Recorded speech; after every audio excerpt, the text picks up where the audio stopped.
আজ সকাল সকাল স্নান করে নিলাম। স্নান করে চটপট রেডি হয়ে গেলাম। আজ শীতলা মন্দিরে পুজো দিতে যাব। এই যে আমরা বেরিয়ে পড়লাম। এখান থেকে ডাব কিনলাম। এই যে চলে এলাম মন্দিরে।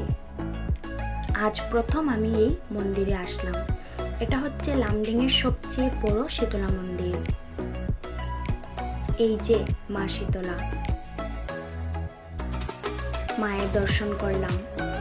আজ মঙ্গলবার, তাই অনেক মানুষ এসেছে পুজো দিতে।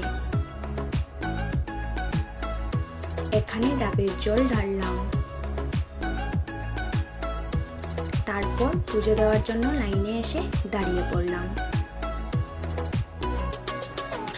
অনেক মানুষ ছিল লাইনে। এই যে চলে এলাম মা শীতলার কাছাকাছি। এই যে পুজো দিয়ে দিলাম।